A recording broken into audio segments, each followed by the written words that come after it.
በመሃል መቀለ በሁለት ቦታዎች ላይ የድሮን ጥቃት ተፈጸመ። $176 ሚሊዮን የወጣበት ኢሳያስ ያስተከሉት አየር መቆጣጠሪያ ራዳር ወደመ። ግብፃውያንና አውሮፓውያን ቴክኒሻኖች የጥቃቱ ሰለባ መሆናቸው ተነገረ። በአዲስ አበባ ጉዳይ ሁለቱ ወሳኝ ጉዳዮች ታወቁ። ከምክክር አዳራሹ የተሰማው አዲስ መረጃ። ሰላም ውድ የሁሉ ዴይሊ ቤተሰቦች እንደምን አላችሁ? ቻናሉን ሰብስክራይብ፣ ላይክ እና ሼር እያደረጋችሁ ከኛ ጋር እስከ ፍጻሜው አብራችሁን ስትቆዩ እነዚህንና ለሳቱ መደመጥ ያለባቸው ትኩስ መረጃዎችን ታደምጣላችሁ። አብራችሁን ቆዩ እያልን ወደ ዝርዝሮቹ ተሻገርን። በመቀለ ከተማ ከባድ የተባለ የድሮን ጥቃት መፈጸሙ ተሰምቷል። ዛሬ ነሐሴ 14 2018 ዓ.ም ከረፋዱ 5 ሰዓት አካባቢ መቀለ ከተማ ዳዕሮ በተባለ ቦታ ላይ ከባድ የተባለ የድሮን ጥቃት መፈጸሙ ተሰምቷል። ረፋድ 3 ሰዓት የጦር ሄሊኮፕተር አይተው እንደነበረ የጠቆሙት ምንጮች የድሮን ይመስላል ብለዋል። መቀለ የድሮን ጥቃት ለመከላከል ጂፒኤስ እንዳይሰራ ህወሓት ሲሞክር እንደነበረ መዘገቡ ይታወሳል። የህወሓት ቡድን ከትግራይ ወገኖች ጉሮሮ ነጥቆ ከወርቅ ዝርፊያ ባካበተውና ጸረ ኢትዮጵያ ኃይሎች በለገሱት ገንዘብ $176 ሚሊዮን በመግዛት መቀለ ኩሃ አየር ኃይል ግቢ የተከለው ራዳርም በዚሁ ጥቃት ዶግ አመድ ሆኗል ሲሉ በስፍራው የሚገኙ ምንጮች ገልጸዋል። 3 የምስራቅ አውሮፓ ዜጎች ጨምሮ የግብጽና የሻቢያ ቴክኒሻኖች እንዲሁም አስቀድሞ የኢትዮጵያ አየር ኃይል የራዳር መሳሪያ ባለሙያ የነበሩ የህወሓት ታጣቂዎች በጥቃቱ ሰለባ እንደሆኑም እየተነገረ ይገኛል። በዛሬው ዕለታዊ የውጭ ምንዛሬ ዋጋ የወደመው ራዳር ዋጋ 28 ቢሊዮን 213 ሚሊዮን 891,200 ብር የሚያወጣ እንደነበረም ታውቋል። የፌዴራል መንግስት የሰላም ጥሪን አልቀበልም ባለው ህወሓት የጦር ካምፖችና የመሳሪያ ክምችቶች ላይ እርምጃ እየወሰደ እንደሚገኝ የሚታወቅ ሲሆን የዛሬው ጥቃትም የዚሁ እርምጃ አካል እንደሆነ ተጠቅሷል። በመቀለ የድሮን ጥቃት የተፈጸመው በሁለት አካባቢዎች ሲሆን አንደኛው ዳዕሮ በሚባለው ሰፈር ሲሆን በተጨማሪም በከተማው አካባቢ በሚገኘው የአየር ኃይል ካምፕ ሌላ ጥቃት መፈጸሙን የተገለጸው ህወሓት መቀለልና ዙሪያዋን በጸረ ድሮን አጥሪያታለሁ በማለት ውጊያው ከመቀስቀሱ በፊት በብዙ ሲያደናገር እንደነበር የሚታወቅ ሲሆን ነገር ግን ማክሰኞ ዕለት ከመቀለ 12 ኪሎ ሜትር ርቀት በምትገኘው የእንደርታ ወረዳ ዳንዲራ ቀበሌ አሁን ደግሞ ይባስ ብሎ በመሃል መቀለና በአየር ኃይል ካምፕ ውስጥ ጥቃት መፈጸሙ ህወሓትን በብዙ ነጥብ ያስጣለው ነው ተመዝግቧል። ህወሓት በሸረሪና አህዱ ብሎ ጥቃት ከከፈተበት ጊዜ አንስቶ በርካታ ሰራዊቱን በሞትና በምርኮ ያጣ ሲሆን ከምንም በላይ ከግብጽ ተልከው በኤርትራ አድርገው በህወሓት እጅ ገብተው የነበሩ መሳሪያዎች በአየር ኃይል የተጠና ጥቃት በአብዛኛው በሚባል ደረጃ ከጥቅም ውጪ መሆናቸው ነው እየተነገረ የሚገኘው። በሸረና ውጊያ በርካታ ሚሊዮን ዶላር የወጣባቸው መሳሪያዎች በመከላከያ እጅ መግባታቸው ዓለም አቀፍ ሚዲያዎች ሳይቀር የዘገቡት እውነት ሲሆን አሁን ደግሞ $176 ሚሊዮን የወጣበት ራዳር ዶግ አመድ መሆኑ መነገሩ ህወሓት ከዚህ በኋላ እየቀረው ምንድነው የሚል ጥያቄ እያስነሳ ይገኛል። እስካሁን ድረስ ከፌዴራል መንግስቱ ስለተፈጸመው ጥቃት ምንም ያልተባለ ሲሆን ህወሓት ደግሞ በማህበራዊ ሚዲያው በኩል ባሰራጨው መግለጫ የብልጽግና መንግስት የዘር ማጥፋት እርምጃውን ቀጥሎ አሁንም በመቀለ ከተማ 2 ቦታዎች ላይ ጥቃቶችን ፈጽሟል ብሏል። አንደኛው በሐወልቲ ክፍለ ከተማ መሞና ዞን 27 አዳማሪያ አቅራቢያ ነው ያለ ሲሆን በጥቃቱ 2 ጎልማሶችና 2 ህጻናት ቆስለዋል ሲልም ገልጿል። ሁለተኛው በኩሃ አካባቢ ሲሆን ምንም አይነት አደጋ አልተከሰተም ሲልም አክሏል። በትግራይ የሚደረጉ እያንዳንዱ እንቅስቃሴዎች በአየር ኃይል ክትትል ስር እንደሆኑ እየተገለጸ በሚገኝበትና እውነት መሆኑም በተግባር እየተረጋገጠ ባለበት በአሁኑ ወቅት የድሮን ጥቃቱ ያስደነገጣቸው ደብረጽዮንና ሌሎች አመራሮች ወደ መቀለ ማምራታቸው የተሰማ ሲሆን እዛም ከጽምዶ መሪው ኢሳያስ ጋር ብርቱ ምክክር ያደርጋሉ ተብሎ ይጠበቃል።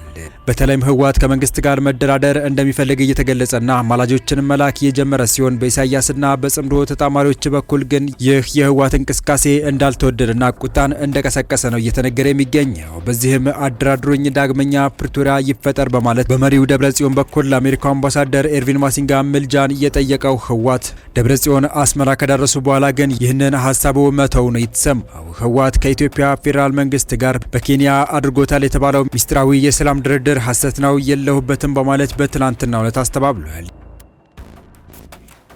ይህንን የህወሓት ማስተባበያ ተከትሎ የተለያዩ የፖለቲካ ምሁራንና ጋዜጠኞችና አክቲቪስቶች የተለያየ ምልከታቸውን እያንጸባረቁ ይገኛሉ።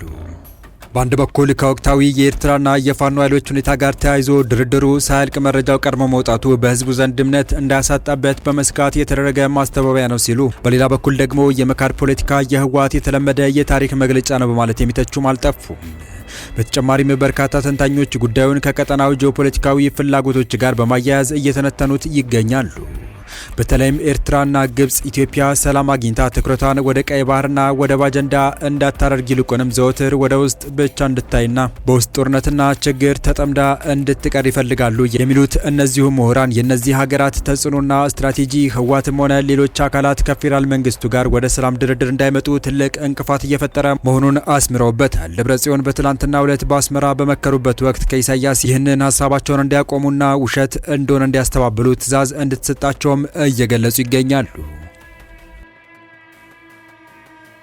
በቀጣይ መረጃ አዲስ አበባ የኦሮሚያ ክልል መቀመጫ ሆና በህገ መንግስቱ እውቅና ይሰጥ የሚለው በልዩነት የተያዘውን ምክር ሀሳብ የሚያስማሙት የ120 ቡድኖች ለስራ ቡድኑ ካቀረቡ በኋላ እውቅና ይሰጥ ሳይሆን መንግስት ሲቀያየር ውጥግቡ የሚለው ስጋት እንዳይኖር በህገ መንግስቱ ዋስትና ይሰጥ በሚል እንዲስተካከል የሚል ምክር ሀሳብ መቅረቡን ተሳታፊዎች ገለጹ።